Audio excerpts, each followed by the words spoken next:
Здравствуйте, в эфире информационная программа «Настоящее время. Азия». В пражской студии я Динара Аргин. Сегодня в программе. В Казахстане арестованы сразу несколько журналистов независимого издания накануне КЗ. В редакции и в домах сотрудников прошли обыски. Власти утверждают, что издание обидело публикациями крупный банк.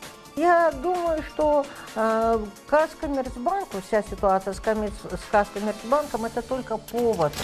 Кишлак смерти. Эпидемия туберкулеза в Таджикистане на примере одного маленького горного селения. Я недавно женился 2 месяца как. Если жена узнает, что у меня эта болезнь, жена скажет: ты болен, и уйдет. Сражение на подступах к иракскому Мосулу. ИГИЛ снова пытается наступать, пока получается не очень. В России на фоне санкций против Турции появился новый вид патриотизма. Патриотизм пивной, антитурецкий. Ребята, хватит кормить Запад, давайте делать все свое. Нет, как об стенку горох. Продолжают, кружка доливает глаза. Первая тюрьма в Центральной Азии с европейским комфортом. Заключенных наркоманов перевоспитывают при помощи уюта и обучения наукам. У нас, если честно говоря, даже чифер не разрешается пить. В Казахстане обыски и задержания журналистов независимого интернет-издания накануне КЗ. Задержаны 2 журналистов: Юлия Козлова и Гюзяль Байдалинова. До сих пор неизвестно местонахождение директора фирмы-издателя Данияра Мулдашева. Власти обвиняют журналистов в заказной публикации об одном из крупнейших казахстанских банков Казкоммерцбанк. По предъявленным обвинениям им грозит лишение свободы от 3 до 7 лет. Все, кто следит за ситуацией, считают, что это расправа с остатками медиаимперии бизнесмена-оппозиционера Мухтара Аблязова, который сейчас под арестом во Франции и ожидает экстрадицию в Россию.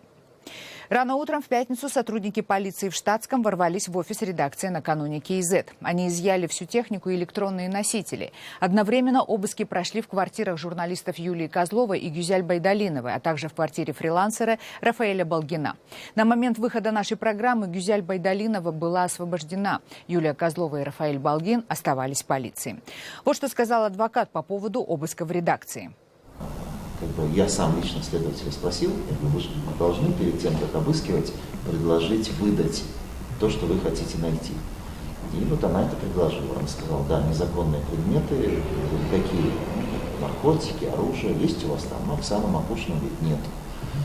Потом второе, она спросила электронные носители, то есть компьютеры, планшеты, сотки, флешки. Есть? Она говорит: ну, конечно, в офисе есть.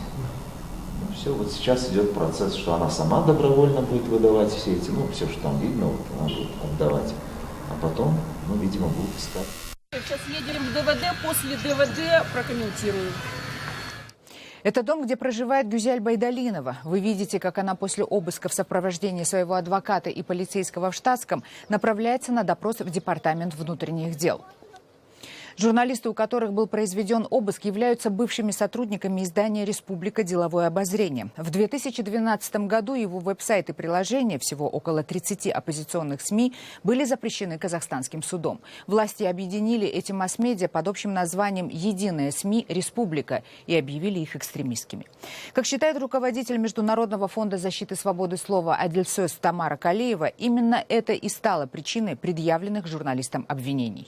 Я думаю, что Казкоммерцбанку, вся ситуация с Казкоммерцбанком, это только повод для того, чтобы очень пристально, бдительно и подозрительно следить за всеми действиями бывших сотрудников республики и за всеми новыми, пусть очень маленькими, очень скромными изданиями, но так и иначе связанными с республикой. И то, что состоялось, вот это гражданское судебное дело Гюзяль Байдалиновой за публикацию, которая собрала 800 пользователей, присудили 20 миллионов тенге компенсации морального вреда за ущерб деловой репутации банка, который нанесла вот эта статья, которую прочитали 800 человек. Но это тоже явление одного ряда, очень большая пристрастность.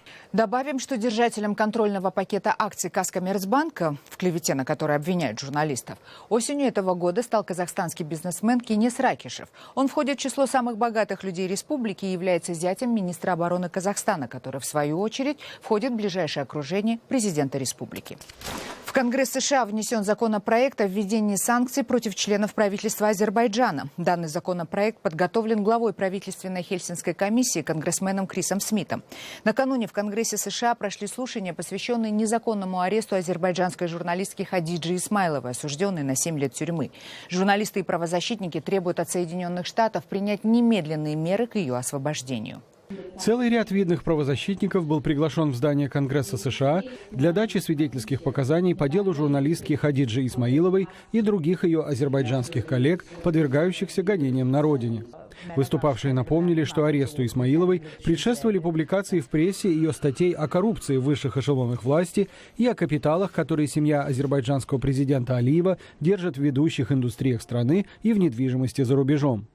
По словам правозащитников, арест Хадиджи стал местью руководству страны за эти разоблачительные статьи. Первоначально женщину обвинили в том, что она якобы намеренно довела человека до самоубийства. Но, как отметил выступивший на слушаниях Нинат Пейдж, вице-президент Радио Свобода «Свободная Европа», это обвинение оказалось настолько смехотворным, что через пару месяцев подсудимой предъявили новые, такие же безосновательные, но более серьезные обвинения. Уклонение от уплаты налогов, незаконная предпринимательская деятельность и хищение государственной собственности. В ходе слушаний на Капитолийском холме было отмечено, что обвинения в адрес Хадиджи Исмаиловой, равно как и процесс над ней, не являются законными. Репортеры, международные наблюдатели и родственники Хадиджи в зал суда допущены не были. Против подсудимой не выступил ни один свидетель. И тем не менее обвинительный приговор был вынесен. Исмаилова была несправедливо признана виновной и приговорена к 7,5 годам лишения свободы. Как сообщила Дельфине Альган, директор американского филиала организации «Репортеры без границ», сейчас в Азербайджане по произволу властей незаконно содержатся под стражей как минимум 12 журналистов. Все они подвергаются жестокому обращению, и их судьба вызывает серьезные опасения у правозащитников. Они ожидают, что западные державы усилят свое давление на президента Алиева и его окружение с целью прекращения репрессий в отношении журналистов. Многие правозащитные организации на Западе предприняли шаги и выступили с заявлениями в поддержку Хадиджи. Она уже удостоилась множества международных наград. Однако в том, что касается действий правительства США, хочу сказать, что мы, журналисты, хотели бы увидеть более решительный подход властей к этому вопросу. Радио «Свобода. Свободная Европа» является прямой жертвой произвола азербайджанских властей. Как рассказал Пейдж, они буквально разогнали Бакинское бюро агентства в связи с начатым уголовным расследованием. Хотя обвинения еще так и не предъявлены, сотрудники бюро в официальной прессе были не раз названы шпионами и предателями. Офис агентства остается опечатанным. Тем временем в международном рейтинге стран, где отсутствует свобода слова, при наихудшем показателе в 100 баллов Азербайджану присвоено 84. Вадим Оленичев, Андрей Дегтярев. В настоящее время. Вашингтон. Таджикское село Карагоч еще недавно называли кишлаком смерти. Его жители умирали здесь целыми семьями. В селе была эпидемия туберкулеза, которая перешла в соседний кишлак. Сейчас ситуация исправляется, но жители Карагоча по-прежнему стараются скрывать от родных и близких свою болезнь. С подробностями Анушервон Арипов. Я недавно женился 2 месяца как. Если жена узнает, что у меня эта болезнь, как это будет выглядеть? Вдруг семья наша распадется, жена скажет, ты болен и уйдет.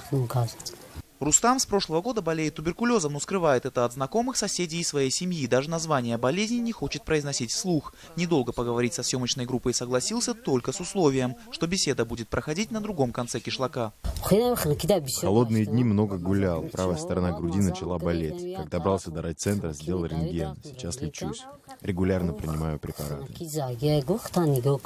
Сегодня Рустам единственный больной туберкулезом в своем поселении. А еще 5 лет назад это место называли кишлаком смерти. За 3 года здесь, по словам старожилов, от туберкулеза умерло более 100 человек, то есть 1/5 часть населения. 7 семей, в каждой из которых было по 5-6 членов, вымерли целиком. Причина та же – люди старались скрыть, что больны. Из-за такой скрытности заболевание перекинулось на соседнее селение Окмазор, но все чаще в других кишлаках начали появляться слухи о том, что в Караточ эпидемия, и местные жители стали для всех изгоями. Бывало так, что ходили свататься в другие села. Там не отдавали своих дочерей замуж. На рынках скота я был свидетелем того, что люди сплетничали, что нельзя покупать коров и скот у жителей кишлаков, где есть больные туберкулезом, будто скотина тоже больная. Вспышка туберкулеза в селах Окмазор и Караточ привлекла внимание чиновников и выходца из кишлака Окмазор Саиды Слома. За свои деньги и при помощи администрации района он выкупил и отремонтировал автомобиль, мобильный рентгенаппарат и начал проверять жителей обоих сел. Чтобы люди не избегали его, пришлось пойти на хитрость. Для больных села Акмазор и Караточ мы приготовили подарки, одежду, еду, и жителям, у которых выявили туберкулез, мы их вручили. Борьба с болезнью заняла несколько лет, несмотря на то, что проблем с медикаментами и врачами, специализирующимися на лечении туберкулеза, в районе не было. Дело в том, что поселок далеко от райцентра. Ездить туда-сюда, особенно зимой, желающих среди них было мало. Больные оставались без присмотра. Это первое. Второе. Те больные, кто жили в кишлаке, не доводили лечение до конца. Лекарство вызывает боли в печени и груди, и многие прекращают их принимать. Хотя туберкулез удалось победить, но время от времени палочка Коха возвращается. Хосюатмо перенесла болезнь в прошлом году. Она называет несколько причин ее появления. Это бедность, тяжелый труд с весны и до осени. Все жители кишлака работают в полях и пасут скот в горах. А также антисанитарные условия проживания, связанные с отсутствием воды. Талую воду мы собираем, чтобы напоить скотину. Для себя приходится ходить к роднику. 20-литровыми флягами привозим на ослах. Зимой сложно и летом тоже тяжело. Но что поделать? Туберкулез – это болезнь бедных, говорят практически все эксперты. И пока около трети населения находится за чертой нищеты, победить ее не удастся. Но можно снизить количество больных. Для этого в стране только за последние 5 лет были построены 8 лечебниц, что принесло результаты, утверждают специалисты. Хатлонская область по сравнению с другими районами страны имеет самый высокий показатель больных по стране. Если брать 2007 год, количество было 104 заболевших на 100 тысяч населения. Потихоньку, по показателям прошлого года, заболеваемость снизилась до уровня 75 человек на 100 тысяч населения.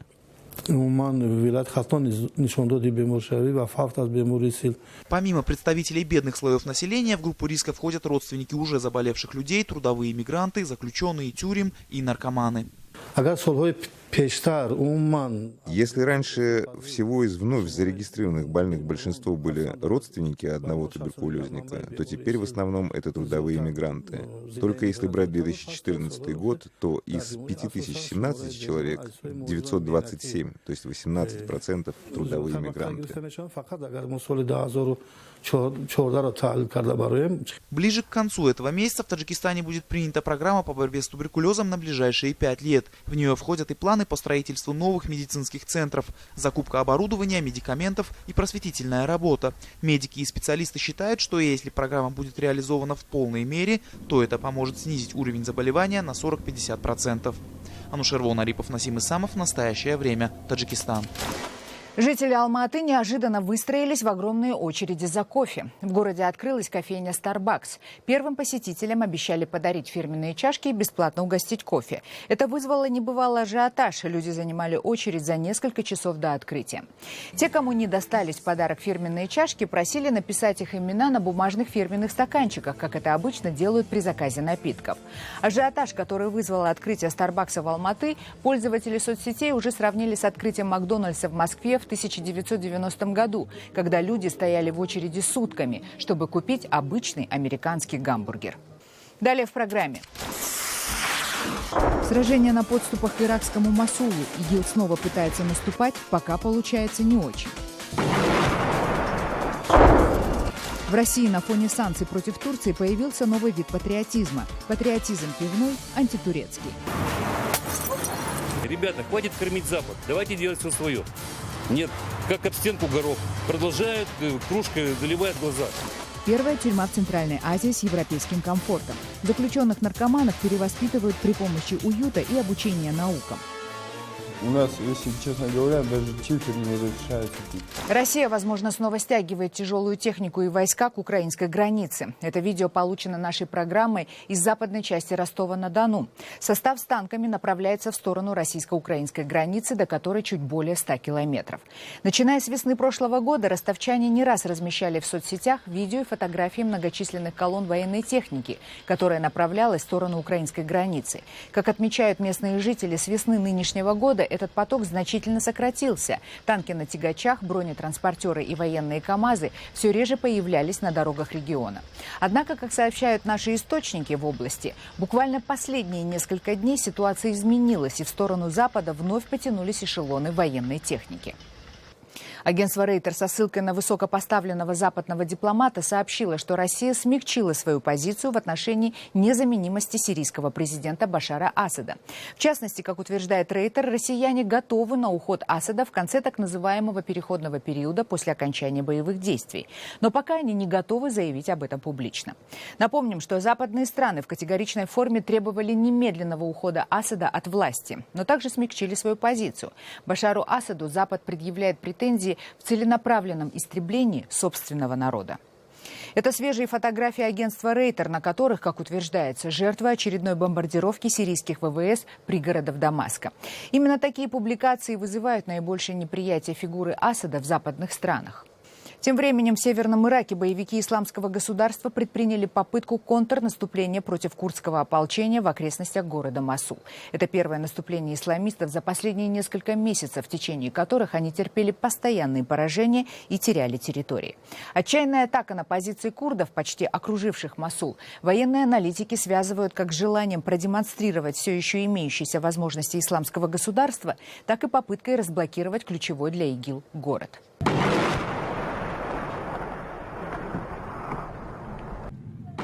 Наступление исламистов и на этот раз закончилось неудачей. Почти все их наступающие части были уничтожены с воздуха американской авиации, а на земле их потеснили отряды курдов Пешмерга. Сообщается о десятках погибших среди курдов и 180 погибших боевиков ИГИЛ только за одни сутки боев в районе Мосула. Союзники курдов, это в первую очередь США и Германия, обеспокоены активизацией джихадистов. Звучат призывы оказать курдам максимальную военную и материальную поддержку. Глава Пентагона Эштон Картер срочно прилетел в Северный Ирак, где провел переговоры с лидерами иракского Курдистана. В ходе встречи как раз и обсуждалось увеличение американской помощи. Как уже неоднократно сообщали СМИ, американские военные действуют против исламистов в Ираке в теснейшей связке именно с курдскими военными формированиями. Владимир Путин еще раз подтвердил, что отношения с Турцией испорчены всерьез и надолго. Россия расширяет санкции против Турции, запрещает совместные проекты, особенно в области госзаказа. Новые санкции коснутся обучения пилотов, гостиничного бизнеса и деревообработки. Участники других отраслей вздохнули с облегчением. Среди них и турецкая компания «Анадолу Эфес», которая владеет второй по величине пивоварной компанией «Эфес Рус». Однако против турецкого пива разворачивают кампанию российские бизнесмены. На Урале бизнесмен-патриот начал настоящую войну против Эфес в барах. Мужчина составил черный список заведений и время от времени проводит рейды. Екатерина Пономарева о новом российском явлении – пивном патриотизме. Под звон китайских колокольчиков заходим в первое кафе из черного списка. В Поднебесный верят, эти звуки на входе в дом устраняют негативную энергию. Но Алексей Голованов настолько патриот, что музыка ветра оказалась против него бессильна, как, впрочем, и любые аргументы. Почему вы продаете именно турецкое пиво? Это не турецкое пиво, это пиво, которое производится на территории России. А вы знаете, что эта марка принадлежит клану Эрдогана? Турецкого. Такой информации у нас нет. Словесный бой администратору кафе хрупкой девушке Анне Голованов проиграл. Поражение не принимает и берет пленного. Пол-литра турецкого эфеса мужчина забирает с собой на анализы. У этой его антипивной войны уже есть и первые жертвы. Голованов нанес предупредительный удар по зарплатам своих же сотрудников. Мужчина держит швейный бизнес. Рассказывают, увидел у работниц фотографию, где они сидят в баре с бокалами вражеского напитка в руках. Политбеседой не ограничился. Вы их оштрафовали за что? За употребление турецкого пива. За непатриотичность? Да. Сколько штрафовали-то? Символически в размере кружки там по 300 рублей. На тропу войны с пивом Голованов вышел сразу, как Россия поссорилась с Турцией. Помидоры и мандарины, фронты таможни и санинспекции. А вот пивное направление не прикрыто. На внешних конфликтах страны Голованов неплохо делает свой бизнес. Минувшей зимой он экипировал на Донбасс отряд из уральских добровольцев. После чего продажи формы, которую он шьет, пошли в гору. И вот новый вызов судьбы. Путин приезжает на Уралвагонзавод. С утра до вечера говорит: импортозамещение. Ребята, хватит кормить Запад. Давайте делать все свое. Нет, как об стенку горох. Продолжают, кружка доливает глаза. На контрольные закупки он одевается, как на охоту. Армейские ботинки, камуфляж. В одном из кафе, которое держат сирийцы, Голованову удалось таки замочить противника. Напуганный хозяин ресторана решил, что к нему пожаловала очередная ведомственная комиссия и сдался под натиском пивного патриотизма. Да, бей. А куда ее? Вода будет, я уберу. Давай. Нет, ребят, сейчас. К слову, это первый сбитый Головановым стакан в алкогольной патриотической кампании. И победа его, кажется, пьянила. Снова вышел на тропу войны. Теперь это мой враг лично, это Эрдоган, это Турция. Что, впрочем, не помешало мужчине уехать с пивного поля боя на своем самом патриотичном российском внедорожнике, порожки для которого, к слову, поставляют в том числе и турецкие заводы. Екатерина Пономарева для «Настоящего времени». В самой ФС «Рус» деятельностью бизнесмена возмущены. Сейчас его действия проверяют юристы компании. Мы относимся негативно к такого рода активностям. Считаем это чистой воды популизмом. На самом деле все эти претензии, которые предъявляет товарищ, несостоятельны. Многие просто не соответствуют действительности. Существуют какие-то утверждения о том, что компания владеет, чуть ли не семья, там, Штаган. Это полная чушь, просто не соответствующая действительности, которую он распространяет. Это российская компания, среди акционеров компании ЗАО «Пивоварня Москва» и ФЕС, турецкие компании. Призывы и, так сказать, прочие утверждения по поводу, там, не знаю, качества и прочее, они просто некорректны, и на самом деле наша юридическая служба этим занимается. В Кыргызстане появилась первая европейская тюрьма. В рамках эксперимента на территории одной из так называемых зон был создан уголок для заключенных, которые действительно готовы вернуться на свободу с чистой совестью. Адилет Бектурсунов о нововведениях в исправительной системе Кыргызстана. Изолированная территория в несколько сотен квадратов. Тюрьма внутри тюрьмы. Здесь жизнь давно течет по своим правилам. Нет привычных решеток на окнах, а вместо тюремных нар – чистые койки. Новый год в тюрьме. В двухэтажном центре учебные и жилые помещения, столовая и тренажерный зал. Заключенным дают трехразовое питание, содержат в тепле и уюте. Свободное время у нас мало.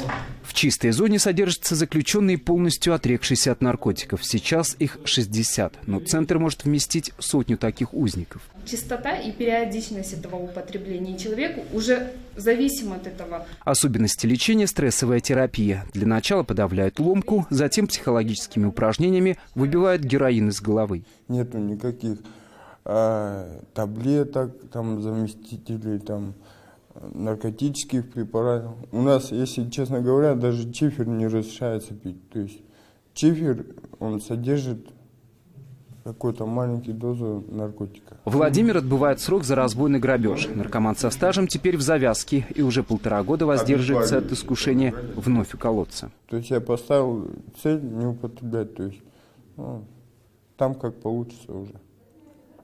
Но в моем осознании я не хочу. А если человек не хочет, его никто не может заставить. Жизнь даже бывших наркоманов – непрерывное противоборство. Удержаться от соблазна и эйфории помогает мысли оказаться снова в тюремной шконке. Находятся на грани срыва, даже вот эмоционального. Они приходят к нам, к психологам, обращаются, мы с ними беседуем, проводим консультации. И после этого уже даем какое-то им время, чтобы они хорошо подумали, взвесили все за и против.